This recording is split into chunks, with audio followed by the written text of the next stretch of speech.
This is the Urbana formation, and in this one you can actually see the banding in this rock. Those are beds.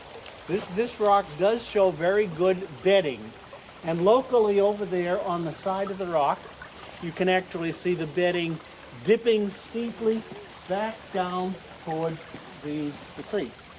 It also has a very nice cleavage to it. So this rock has both bedding and cleavage. It's much coarser than the rock we saw back over at the other stop. It's coarser grained. And actually some of this qualifies more as siltstone rather than as an original shale. And some of it is actually calcareous. I don't know if this one is calcareous or not. However, I did come prepared. And let's see if any of it fizzes. Dude, if you go out into the woods, you gotta bring acid. This one does not fizz, so it's not acid at all. Let me see if I can find some. It is. This one looks as though it will fizz.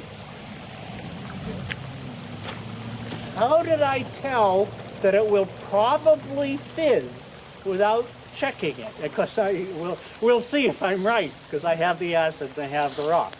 Notice how this dark material here stands up in relief over this gray down here, which is lower down. That's because this gray lower down here is mostly carbonate, and it's slightly soluble in acid rain.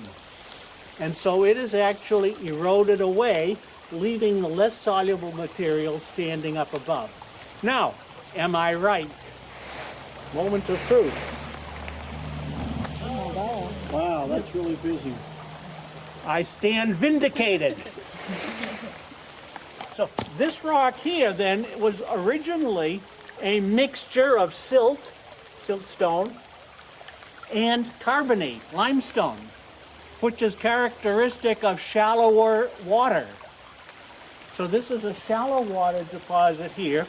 It's all dipping steep up in this direction. Actually, it's dipping less steeply than the cleavage. The cleavage, by the way, tends to be parallel to the line along which the rock was folded.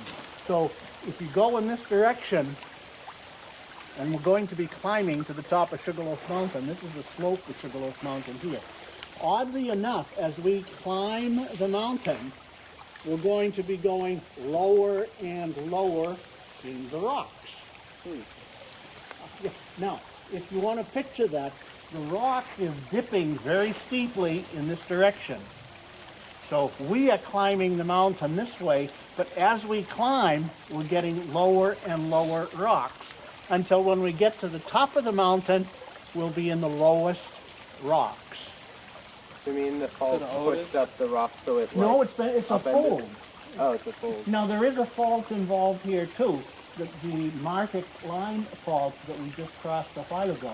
It turns out the Martic line fault is folded along with the rocks, and it's folded over and doubled back on itself, which tells you, by the way, that the folding here is later than the Martic fault itself, because the fault is folded by the fold. Anyway, are there any questions on this rock? The next rock we're going to see is the one that underlies this, because we're going to be going what's called down section. That is lower and lower in the rocks, even as we climb up the mountain. So it didn't actually tilt? It's all tilted. All of these rocks, as a matter of fact. So the lower we go, is it going to be the older rocks? Yes. The higher we go, the older rock. Because there's a fold here. I haven't described folding in class yet. It's a kind of fold called an anticline, in which the oldest rocks are folded up in the middle, and the youngest rocks are over on the side. Okay. So when we get to the top, we'll be at the crest of the fold and in the oldest rocks. We will get to see older rocks. That's the oldest rocks in this particular fold, that you get to see. We're going to get to see much, much older rocks. Okay, let's get back out of the rain and get up to the top of Sugarloaf Mountain.